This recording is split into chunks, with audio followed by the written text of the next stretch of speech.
अस्सलाम वालेकुम। ये हमारी सेकंड वीडियो है relating to the practice session of deformation MCQs AS level, और जहाँ से हमने छोड़ा था। ठीक है, आपने इनको डाउनलोड करके अपने जो रिसोर्स फोल्डर जो भी आपने बनाया हुआ है, क्योंकि अब तरतीब से ये आते जाएंगे। कहता है कि एक sample of metal is subjected to a force which increases to a maximum value then decreases back to zero. A force extension graph sample is shown. ये ज़हन में रखें इस ग्राफ में। अब मैं ये टॉपिक को थोड़ा सा पढ़ा रहा हूँ। ये जहाँ तक O to X है, ये हुक्स लॉ है, X to Y Hooke's law नहीं है। ये लिमिट ऑफ प्रोपोर्शनैलिटी वो पॉइंट है जिसके ऊपर अगर आप फर्दर फोर्स लगाते हो तो फिर आपकी जो प्रोपोर्शन है F और X का वो ख़राब हो जाता है, वो फर्दर होल्ड नहीं करता और हुक्स लॉ फर्दर होल्ड नहीं करता। ठीक है, लेकिन इसका ताल्लुक इलास्टिक या प्लास्टिक डिफॉर्मेशन से नहीं है। Material to material different behave होता है। अगर आप इसको यहाँ तक स्ट्रेच कर लेते हो और वापस जब इसको छोड़ते हो और ये वापस जीरो पे चला जाता है तो ये प्लास्टिक डिफॉर्मेशन में नहीं गया है। अमूमन बच्चे सोचते हैं कि जो ही कर्व हो गया है तो वो परमानेंटली डिफॉर्म हो गया है। नहीं, ज़रूरी नहीं है। परमानेंटली डिफॉर्म होने के लिए आपके पास कुछ एविडेंस चाहिए कि वो यहाँ पर फिनिश हो रहा है, जीरो पे फिनिश नहीं हो रहा। दोनों की स्ट्रेन एनर्जी में चलो स्ट्रेन एनर्जी को भी नहीं कर सकते, वो भी रबर के अंदर जो है वो डिसीव कर जाती है। कहते हैं when the sample contract it follows the same force extension curve as when it was being stretched. कहते हैं जब इसको स्ट्रेच किया था तो इसने ये पाथ लिया, जब इसको कॉन्ट्रैक्ट किया, ये वापस आया, छोड़ा इसको, तो ये वापस अपनी जगह पे आ जाता है। इसका मतलब है ये सारे का सारा इलास्टिक डिफॉर्मेशन के अंदर था, प्लास्टिक डिफॉर्मेशन में नहीं था। प्लास्टिक में आप परमानेंट एक्सटेंशन में चले जाते हैं, आप जीरो पे वापस नहीं आते। ठीक है, तो this is elastic but not plastic. ये इसकी नेचर है कि ये इलास्टिक है लेकिन प्लास्टिक नहीं है, क्योंकि ये वापस जीरो अपनी जगह पे चला गया था। कहते हैं the graph shows the length of a spring as it is stretched by an increasing load. अब ये लेंथ और एक्सटेंशन का लेंथ और लोड का ग्राफ है, एक्सटेंशन का नहीं है, ये जरूर देखना। और कुछ इश्यूज हैं इसमें। एक ये है सेंटीमीटर में है, दूसरा आपके पास लेंथ में है। ठीक है, कहता है what is the spring constant. Spring constant के होता है। अब चूंकि ये स्ट्रेट लाइन में जा रहा है तो ये हुक्स लॉ तो ओबे कर रहा है, तो F इज इक्वल टू के एक्स होगा, जिसको आप ग्रेडियंट निकालते हैं। अब x के लिए आपको थोड़ा सा देखना पड़ेगा। आपके पास फोर्स है 0.4 और 0.4 के ऊपर आपके पास है 15 और ये 10। आपको फाइनल लेंथ में से ओरिजिनल लेंथ माइनस करनी है। ठीक है, तो आपके पास एक्सटेंशन आ जाएगी 5 को आप लिखते हो 0.05। ठीक है, इसको आप सेटल करेंगे तो आपके पास आपका जो के है वो आ जाएगा। ठीक है, फाइन। ये क्वेश्चन है जी, इसको मैं थोड़ा स्टार इस वजह से लगा रहा हूं कि ये सीरीज कॉम्बिनेशंस में जुड़े हुए हैं। ये जब एक्सटेंड करेंगे तो दोनों की एक्सटेंशन ऐड अप ही होगी। ठीक है, तो यहां पर वो कहता है आपने कहता है a composite rod is made by attaching a glass reinforced plastic and nylon. Plastic और नायलॉन के दो आपने रॉड आपस में जोड़े हुए जिनकी लेंथ 1 मीटर और 1 मीटर है। एक का जो आपके पास है यंग मॉडुलस वो 40 गीगा पास्कल और दूसरे का 2 गीगा पास्कल है। ठीक है, और जब दोनों के ऊपर सेम फोर्स लगाई जाती है, if I am getting right, the rod have the same cross sectional area, same है, और plastic rod the composite rod which break when its total extension is 3 millimeter, यानी कि E1 प्लस E2, या आप कह सकते E प्लास्टिक और E nylon कर लें।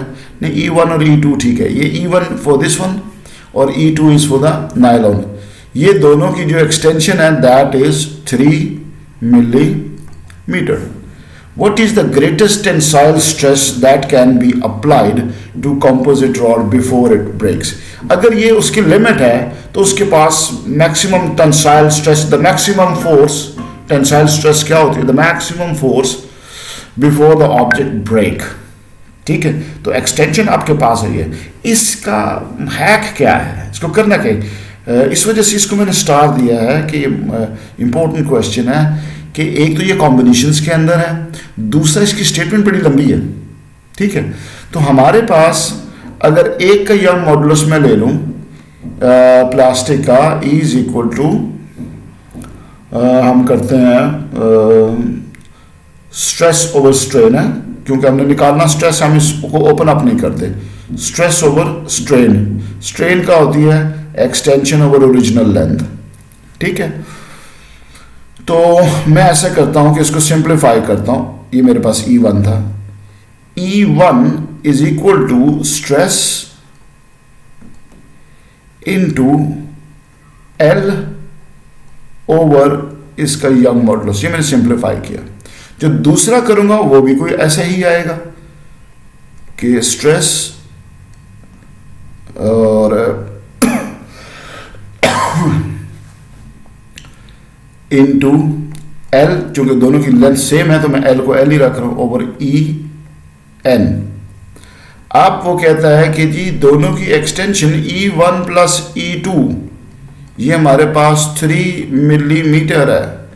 E1 की ये वैल्यू इधर लगा दें, E2 की ये वैल्यू यहां पे लगा दें और इसको सिंप्लीफाई करना शुरू कर दें। आपके पास स्ट्रेस आपके पास कंबाइंड स्ट्रेस जो है आ जाएगी। आप कंबाइंड स्ट्रेस को, ये जो स्ट्रेस ऑफ P है और जो स्ट्रेस ऑफ, ये स्ट्रेस P है, ये स्ट्रेस N है, आपने E1 E दोनों को ऐड करना है। ये L और L तो आपस में कैंसिल हो जाएगा, पीछे यही न्यूमेरिकल वैल्यूज बचेंगी। इसको आप सिंप्लीफाई करोगे और आपके पास ये आंसर बनना चाहिए। ये आप खुद करेंगे आप, ठीक है, क्योंकि क्वेश्चन मेनली मैंने सॉल्व कर दिया है ना।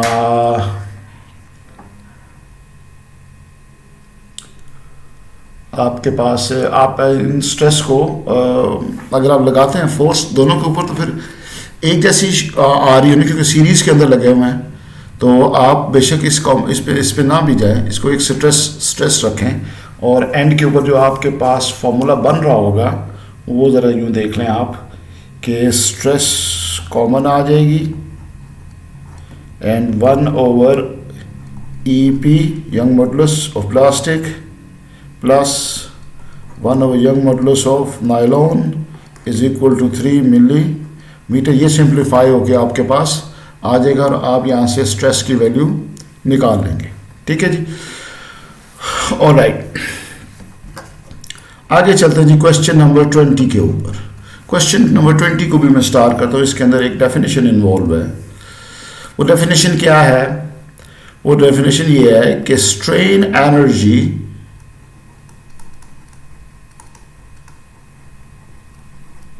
पर unit volume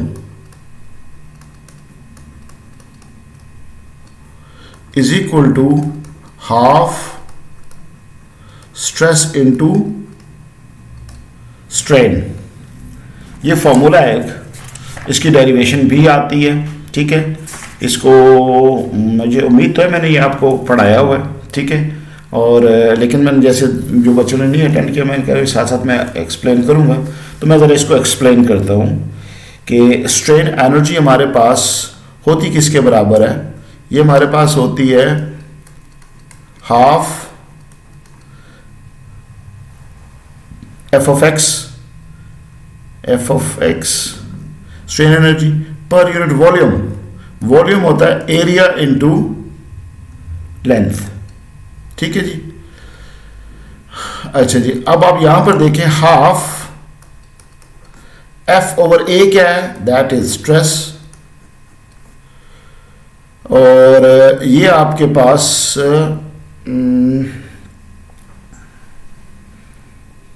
E over L, ये आपके पास एक्सटेंशन थी X ओवर L, ये आपके पास स्ट्रेन होता है, तो ये शो दैट भी हो जाता है स्ट्रेट अवे। अब वो कहता है इस क्वेश्चन के अंदर कि what is the expression for the elastic potential energy stored पर unit volume of the material.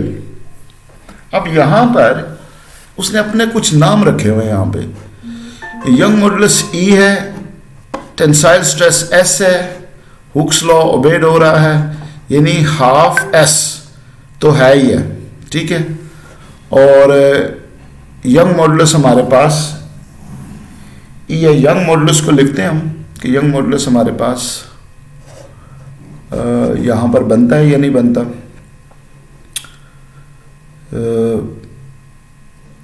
F over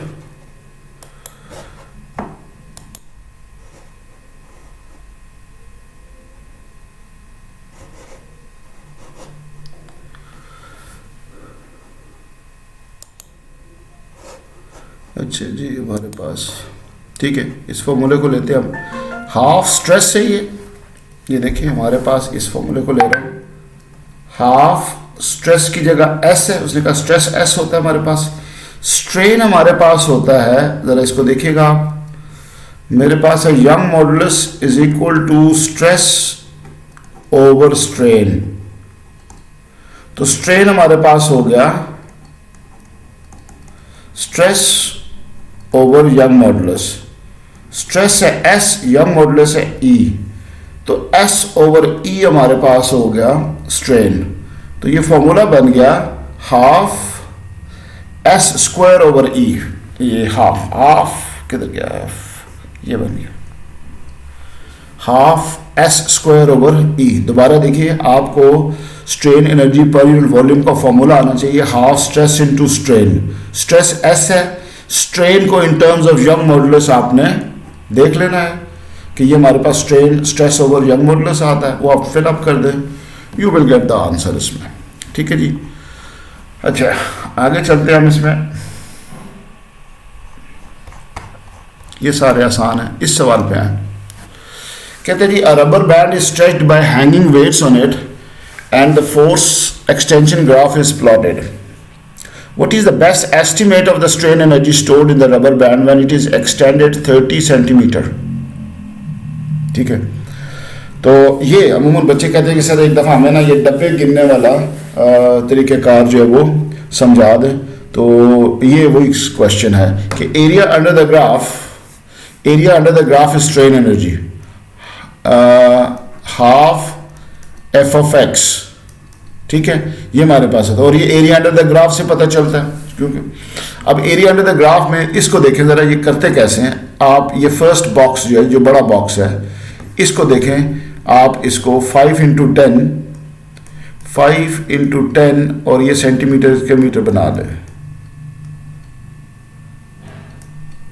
that makes 0.5, ठीक है।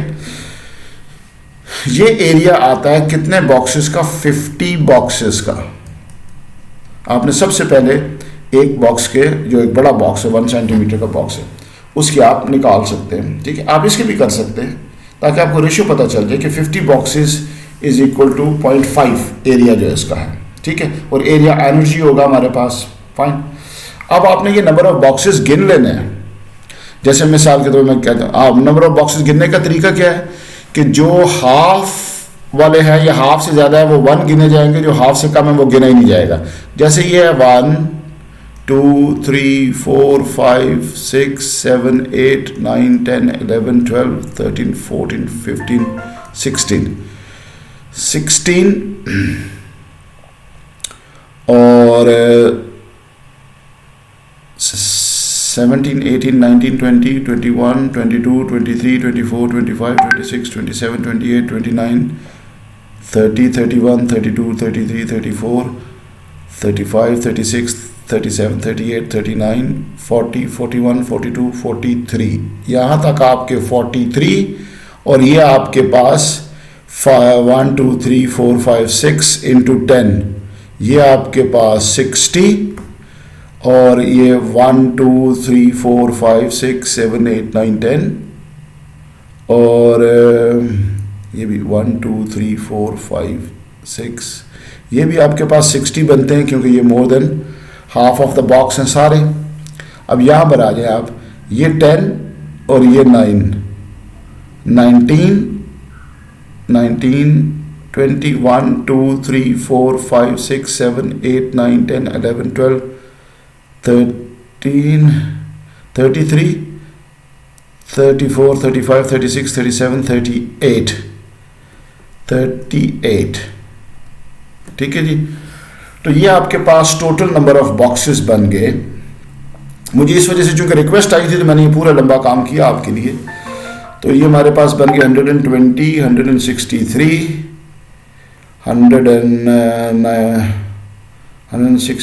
193। तो ये आपके पास 200 बॉक्स तकरीबन बन गया। ठीक है।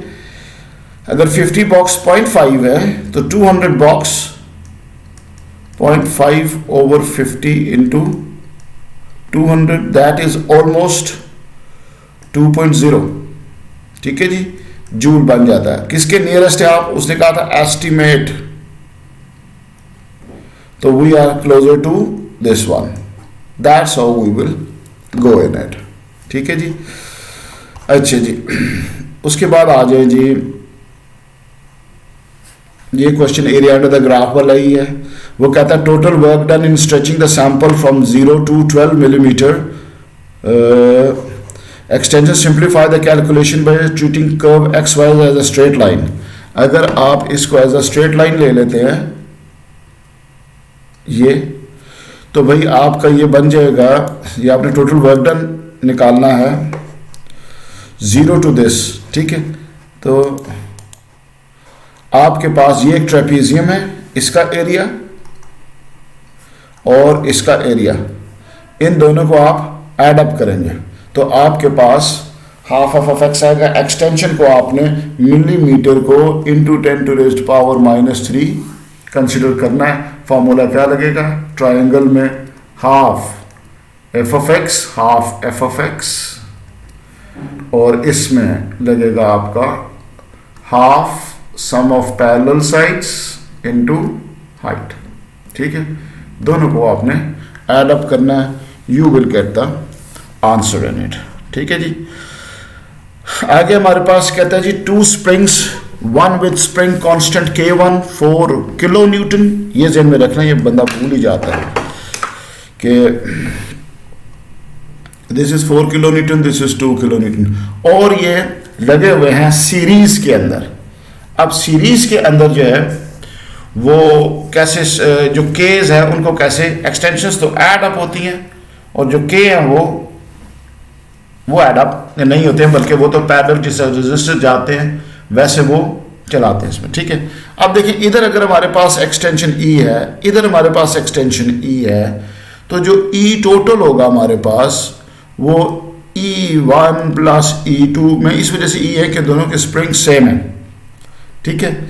What is the total extension when supporting a load of 80 Newton? तो अब आप अगर निकालते हैं, केस हमारे पास मौजूद है, फोर्स हमारे पास 80 न्यूटन मौजूद है। देखें हमारे पास ये बनता है, टोटल एक्सटेंशन बनती है F ओवर K, ये भी बनती है F ओवर K, क्योंकि F is equal to KX होता है, तो एक्सटेंशन में F ओवर K ही आता है। तो ये आपके पास 80 न्यूटन ओवर K है, आपके पास 4000, और ये भी आपके पास फोर्स है 80 न्यूटन और K है आपके पास 2000। ये सिंप्लीफाई होके आपको एक्सटेंशन ही देगा। ठीक है, जो आपके पास ऑलमोस्ट ये आ जाना। ठीक है जी, दैट इज योर आंसर।